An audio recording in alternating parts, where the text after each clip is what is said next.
This week on Life and Faith. I think that the best route for people to take action or to become involved as a conservationist of any kind is via love and connection and knowledge of your place and investment in your place. Coming out of the pandemic, 1 million people have died. I felt like he was speaking to me in that rebuke. How do we get along? How do we connect one another? What are we here for? Those kinds of questions. And that was what enabled him to commit murder.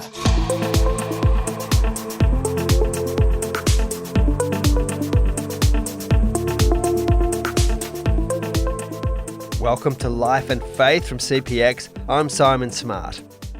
Well, these days, compared to when I was young at least, we are much more aware of and engaged with the huge challenge of caring for the environment.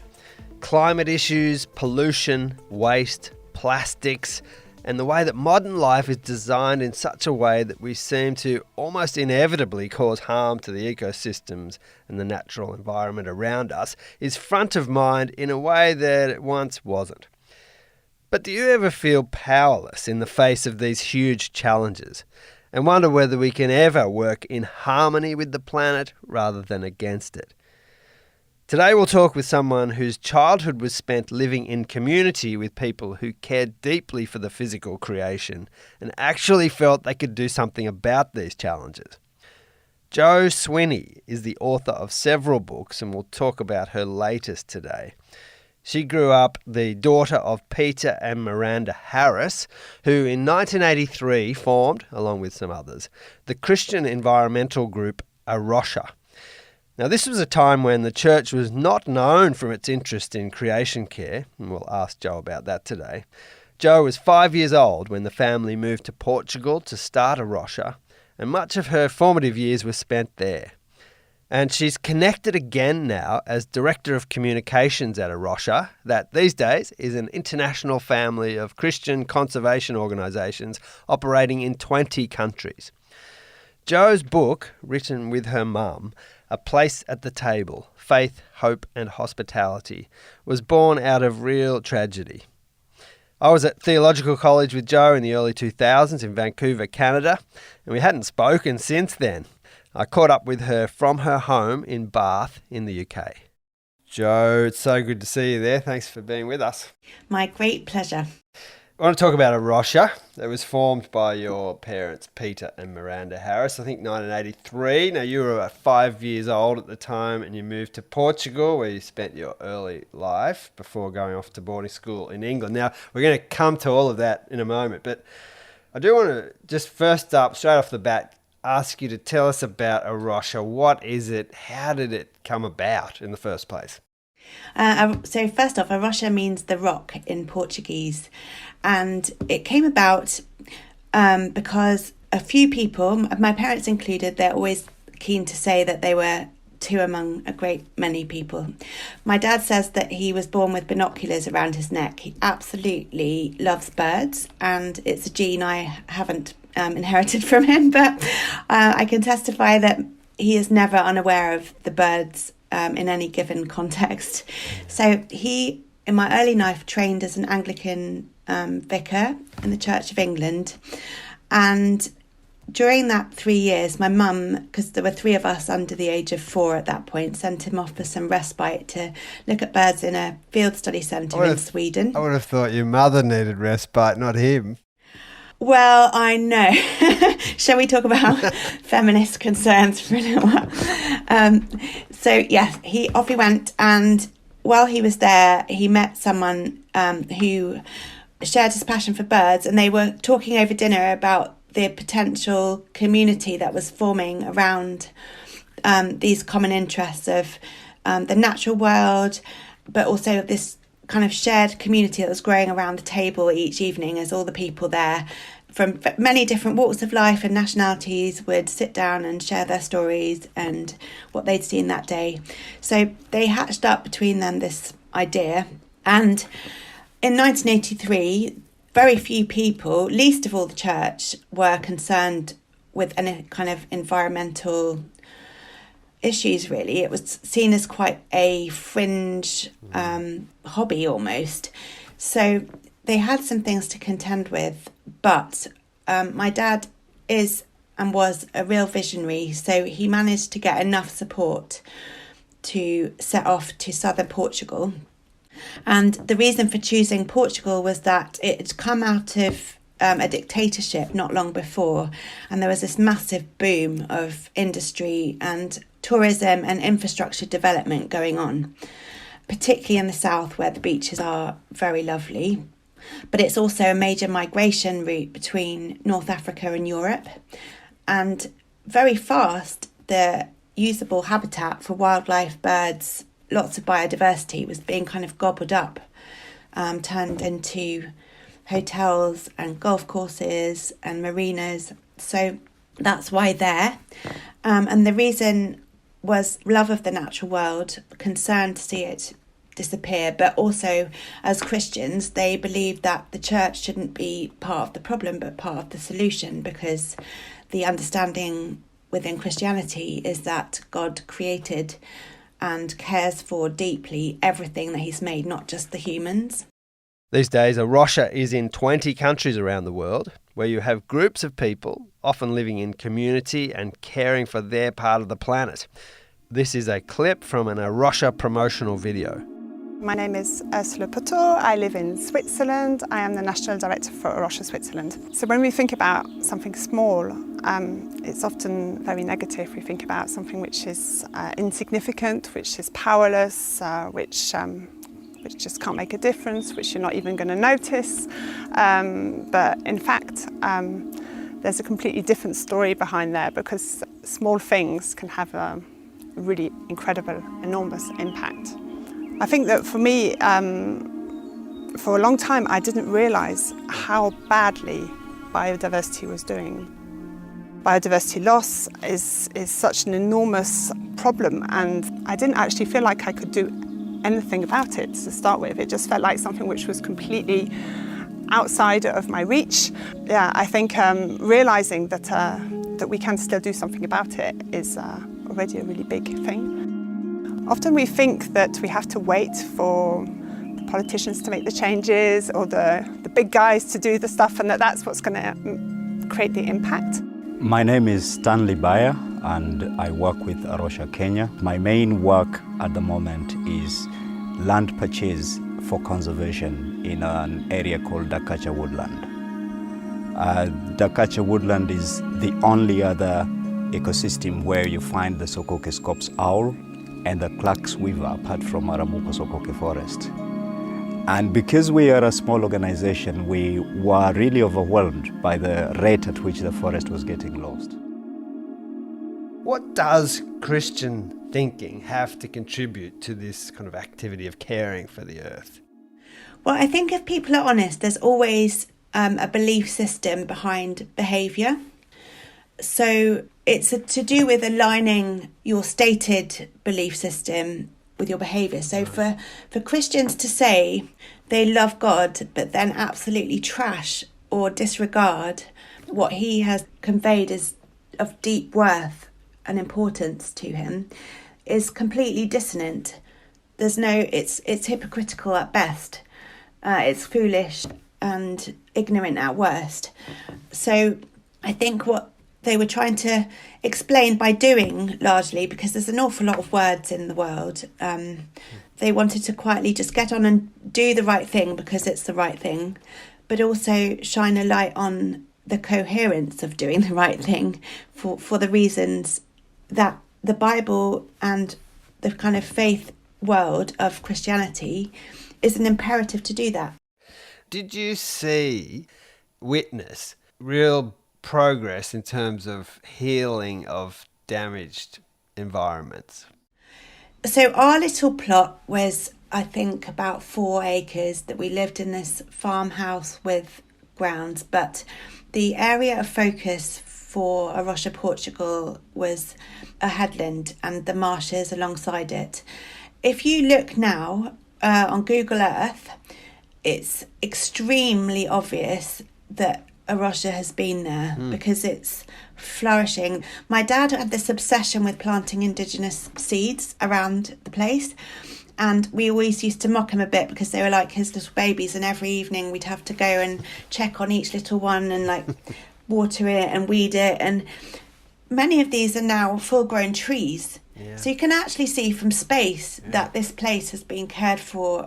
I have to say it's an ongoing battle because it's prime real estate, and the interests of greed and money and a quick buck are there in human nature for everyone. And the people who took over and have been, there's Portuguese leadership there, and Marcial, who lived on the headland, has post-traumatic stress because of the constant threat of development, but sometimes really nasty personal threats of violence. There's ongoing political shenanigans. There's, for every bit of protection they gain, it's one step further, and it hasn't been destroyed yet, but it's an exhausting and continual battle to protect that headland. And as a child, I'm not a bird watcher, but I loved that place with every cell in me, and I still do. And I remember this one day we woke up and there was this beautiful vineyard in front of the house, and we woke up to trucks raising it, digging it up, and it was devastating. And I absorbed some of that fear over whether it could be kept safe, and fretted and prayed for it. And I think that's the thing. I think that the best route for people to take action or to become involved as a conservationist of any kind is via love and connection and knowledge of your place and investment in your place. So the importance of the Alvor Estuary is that in a very small area, it has 18 different habitats, 3 of which of priority conservation importance. This is Marcial Felgueira from Arrocha, Portugal, where he has been working for over 20 years. Again, from a video explaining the work of Arrocha. It has over 500 species of vascular plants, over 300 species of birds, well over 600 species of moths, 75 butterflies. It's a tiny little piece of heaven in such a small area. So I was there in the estuary for 20 years, running the center. We saw people growing in maturity in their faith. We saw couples forming and now having children and all that. We saw students who were undergraduates and now they are professors at university and working with us and helping us to develop studies on all this. Back to Jo Swinney here. Now, one of the things I wanted to talk with her about is how the notion of caring for the environment seems so overwhelming and too big a problem for any of us as individuals to do much about. I asked Jo what she would say by way of encouragement to people feeling like that. I've recently discovered this biological concept of refugia, and I'll tell you the best example of it, but what it means is that once you stop actively harming an ecosystem, a small piece of the environment, there's enough surviving in a small area to re-propagate itself. It's incredibly resilient, the world. And so the example of it was Mount Vesuvius. The whole top section of the mountain was destroyed by the earthquake. And when it had all cooled down and been left long enough to be judged safe, this group of people went with the intention of renewing it, and there was enough surviving under little cracks and crevices that by the time they got there it was all fine again. So I think it's not about thinking about the whole world, it's about doing the right thing at your arm's stretch, like your space. And none of us needs to save the world. Again, from the Christian worldview, the world has a saviour. It's for us to do the right thing moment by moment, not because it's going to add up to the final thing, but because it's the right thing. And perhaps that right thing, even at a tiny scale, will be the thing to make a difference.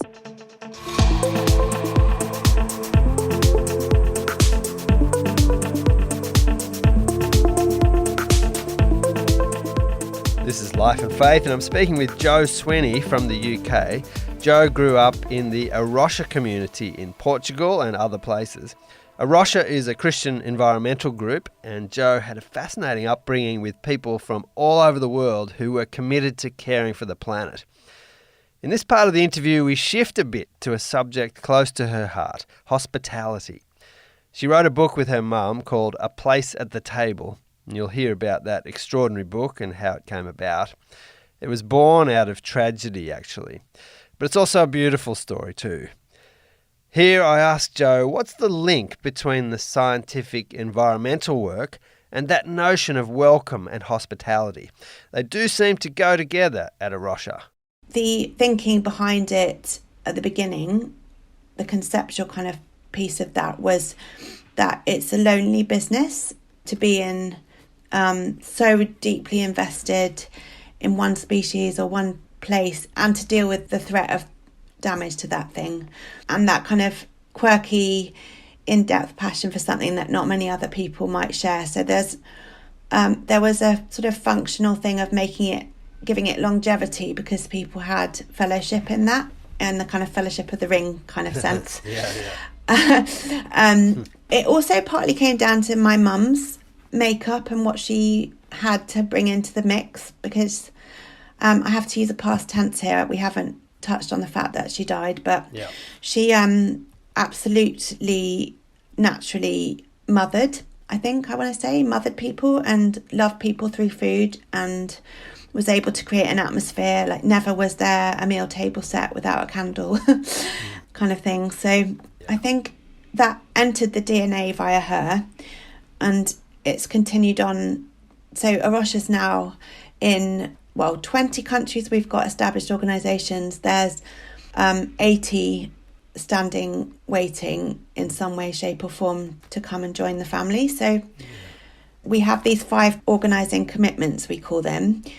So that's Christian, conservation, community, cultural diversity and collaboration. So community, the hospitality community piece is right embedded. Well, let's I do want to talk about that and your mum, because the hospitality bit, because your latest book is written with your mum, A Place at the Table, but it's not written with your mum in the way that we might have expected. It's a book, as you write, born out of deep darkness and grief. Tell us about that. Well, in 2019, in October, my parents, along with the chief executive of A Rocha International, Chris Naylor, and his wife Susanna, they were in South Africa supporting that A Rocha South Africa, and they were on their way back to the airport to head home, and there was a road traffic accident, and Mum and Chris and Susanna were all killed. So obviously that's enormously shocking. My dad somehow made it out of that, and he was in a coma, for an induced coma I should say, for 10 days on a ventilator and everything. And very soon after he regained consciousness in the ICU, he kind of gave me this mandate to get my mum published. And things said at that kind of a time have a lot of weight, don't they? So I was feeling somewhat obligated. And as background, Mum had talked about writing a book endlessly for decades. And so I think he was just thinking, like, she can't finish that. And it felt like one of the big unfinished things. Well, maybe the only unfinished thing, because in many ways she went out in a blaze of glory, very resolved. So, and there was a lovely way. There's a lovely way that came about too. I guess it's worth telling us, because cleaning up the house gave you a big surprise.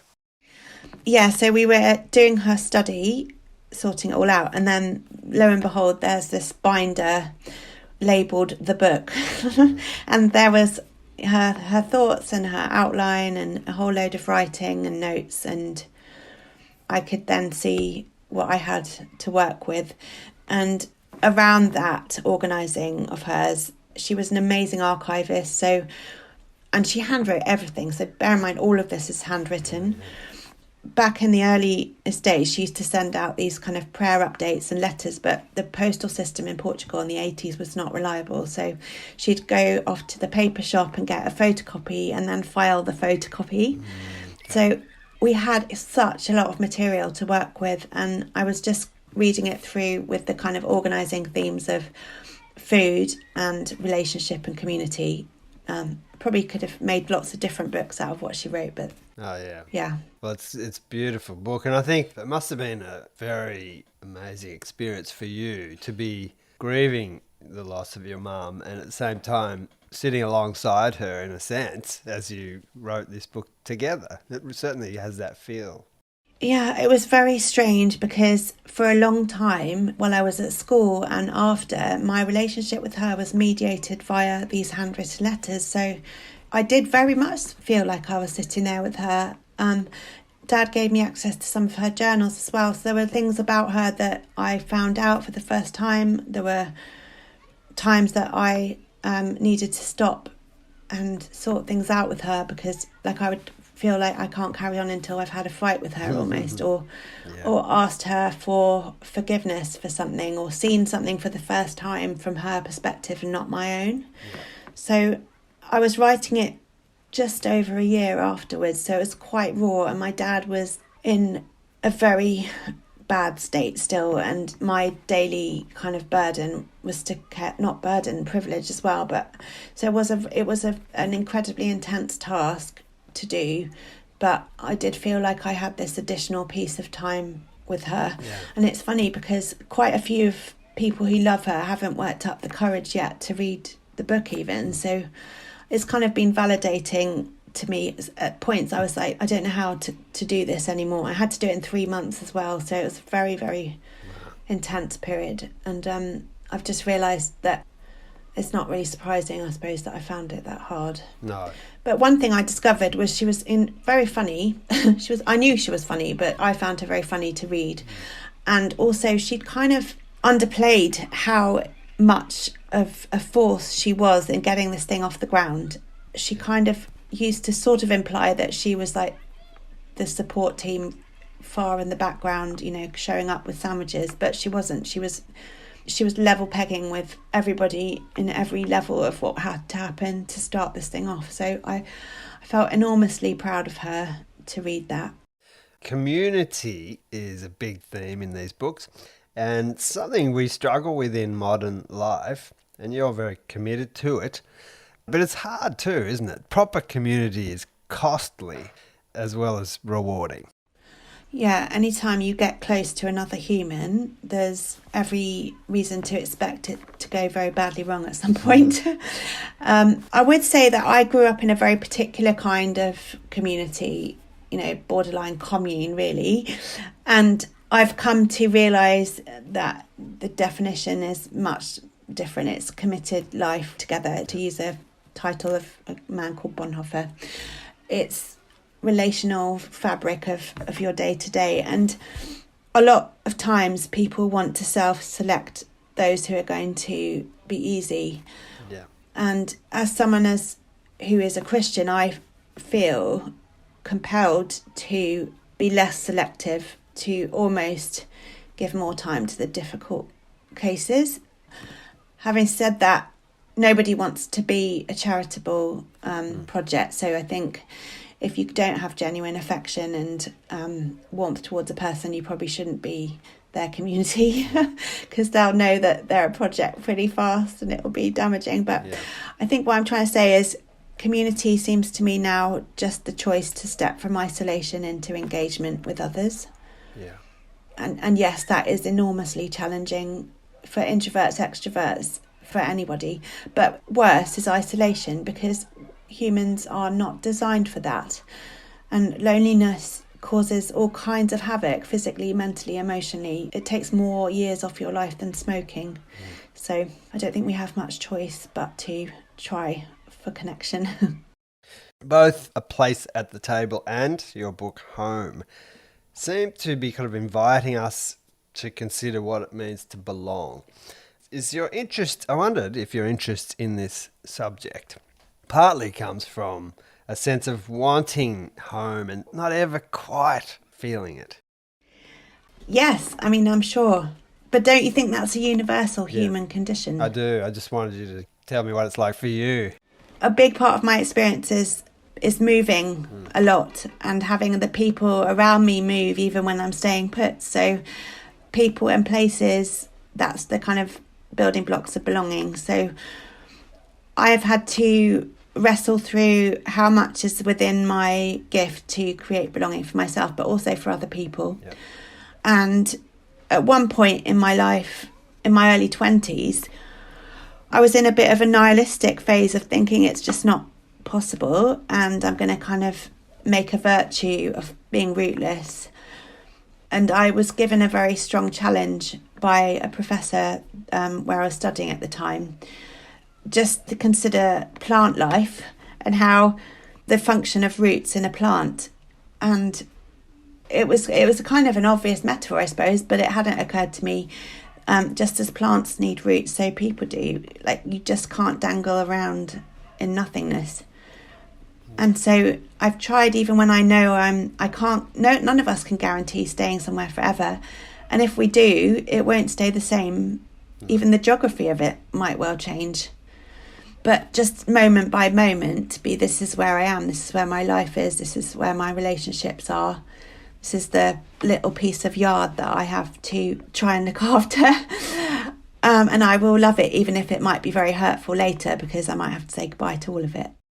The welcome of hospitality, the warmth and the sort of the love of that, you would say reflects the love of God, the welcome of God that you experience. In what way does that belief undergird the things that you wrote about in both of these books? I think what I understand is that God gives us this unbelievable belonging, unconditional, really, conditional only on wanting that relationship with him. And the main way he seems to have chosen to show himself to people who don't know him yet is through people who do know him. And so there's a kind of natural shaping of our characters and our lives around this interaction with the holiness and the character of God. But then there's more of a kind of deliberate ask of us to behave in ways that will introduce people to the nature of God. So from very tangible care of people, feeding them and caring for physical needs, underlying that really is giving people love. And it's amazing how many people don't expect that from life or from anyone other than their family who has to love them. And it does make an impact. You can see the kind of initial wondering what's behind it and what's the trick, or are they going to have to give in return. But over and over again in my life, I've seen that followed by this kind of settling in and soaking up of it, and an acknowledgement in themselves it's something that they've needed. And then sometimes that is then followed by a recognition that it's God whose love they're receiving and whose love they need the most. So that's the connection for me. One of the things you write about your mum was that as an act of hospitality, she was able to be vulnerable and open with people and honest about her struggles and her weaknesses. I wonder if you could touch on why that is such a hospitable act. Because it's the giving of yourself. It's allowing people access. It's like taking someone from your front door into your hallway, into the room you spend your time in. Yeah. It's that difference of welcome into a deeper place. And then that's often reciprocated. If people find out how messy you are, there's a shame lifted from how messy they are. And so then you have true connection. So I think that the fact that she was quite transparent in some ways caused a lot of people to then form relationships with her who maybe didn't come naturally to. One of the people who got in touch with us around the time of the funeral was the guy who sold coffee from a little van on one of the stations that she used to go from often. And he had come to feel that they had a relationship, that they had a friendship of sorts just from those kind of interactions over time, because she was constantly like, well, we used to find it quite irritating sometimes as children, because you'd go into the grocer or the butcher or something and she'd say not only that she needed like 6 sausages or whatever, but who they were for, how she was connected to those people, how long they were staying for, and then she'd want to know about the butcher's children and how did that haircut go for that one kid. And it was constant like knitting of her life with other people's lives. Yes, and one of the aspects of that I thought was really interesting was the gift of time to someone as another act of hospitality. And again, we're so hurried and harried these days. That does become an actual gift, doesn't it? Yeah, it's probably our most precious resource, isn't it? Utterly non-renewable. And how often do you try and find time to book a phone call or something, and you end up putting it in your schedule for 12 weeks away or something? It gets silly. So when people do like stop what they're doing and give you full eye contact and like say, let's have a cup of tea right now, let's just do it, that lands as something very precious, doesn't it?